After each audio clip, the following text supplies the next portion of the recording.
People often say, everything happens for a reason, but when life breaks you, when everything falls apart, how can that be true?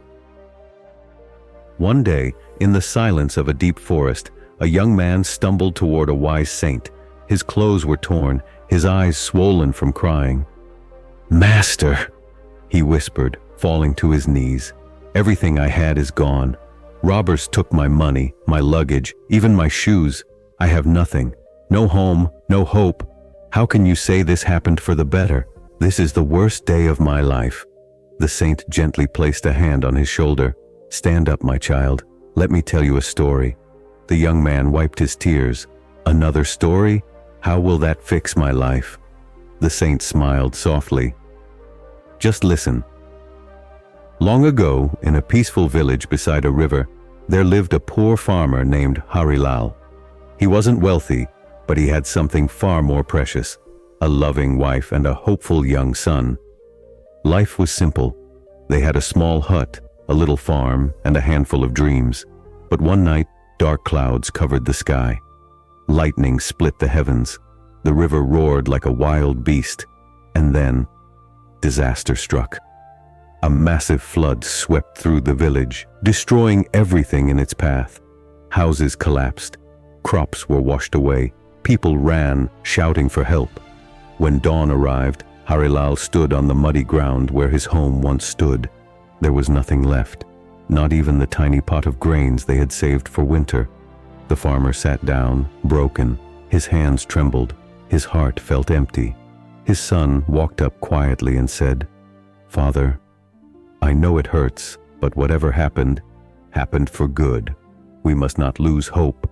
The farmer snapped, "For good?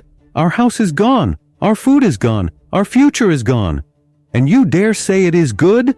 His voice thundered across the ruins. "Go away. Leave me alone." The boy stepped back, hurt, and slowly walked away with tears in his eyes. Hours passed. Evening arrived. The farmer looked around but couldn't see his son anywhere. Regret burned inside him. What have I done? Before he could search, a boat approached. "We are rescuing survivors!" someone shouted. "Come quickly!" The family was taken to a nearby town. A villager said, "Your son was right. If you had stayed in the broken hut, you might have died. You survived. Isn't that good?" But Harilal shook his head. "How is it good? We have no house, no food, and now my son is gone. This is not good. This is punishment." His wife placed her hand on his arm. "We are together. That is enough to start again. I will work in people's homes. We will manage." The next morning, Harilal traveled to the city searching for work. He knocked at shops, asked merchants, visited the market, but no one hired him. "Your skills are too basic. We have no vacancy. Try somewhere else."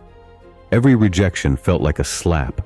Even when he returned home, all he saw was the damaged village, broken houses, and ruined crops. He whispered to himself, "My son left me. My farm is dead. My life is destroyed." And people still say, "Whatever happens is for good." How foolish. His wife wiped his tears. "Don't give up. Life doesn't change in a day. Try again." So he tried again. Another day, another round of rejection, another shattered hope. On his way back, exhausted and defeated, he saw an old saint sitting under a banyan tree. The saint looked at him and said calmly, "The flood, the loss, your pain, all of it is for your good." Harilal lost control. "How can you say that? I am suffering. I have nothing left." The saint didn't react. He simply said, "The answer will come with time. Trust the process." That night, for the first time, Harilal didn't complain. He simply closed his eyes and whispered, "What if the saint is right?" A few days later, Harilal met a wealthy merchant who was searching for honest workers. One look at the farmer's tired but sincere face was enough. "You can work for me," the merchant said. "I'll pay you well, and I will give you a small house to stay in. Your family deserves stability." Tears filled the farmer's eyes. "Thank you. Thank you so much."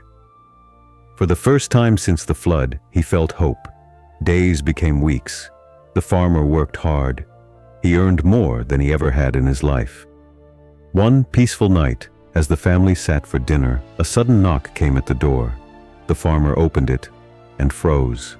His son was standing there, thin, tired, but smiling. "Father," he said softly, "I finally found you." The farmer pulled him into his arms, sobbing. "My son, where were you?" The boy explained, "After you scolded me, I left. I went to the city to find work, to support our family. I got a small job, then saved money, then opened a tea stall. Slowly, I built a better life. I kept searching for you until someone told me you moved here."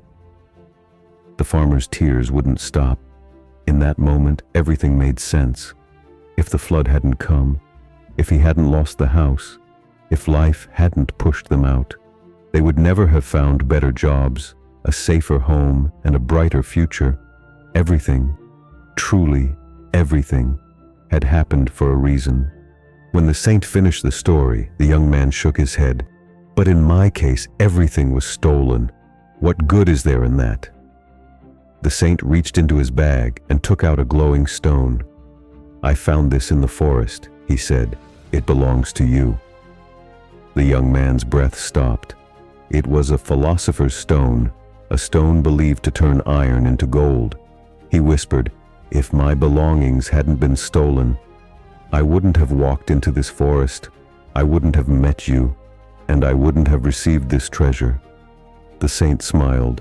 "So, my friends, life may break you, life may shake you, life may push you into darkness, but pain is temporary, seasons change, and what feels like the worst chapter often leads to the best one.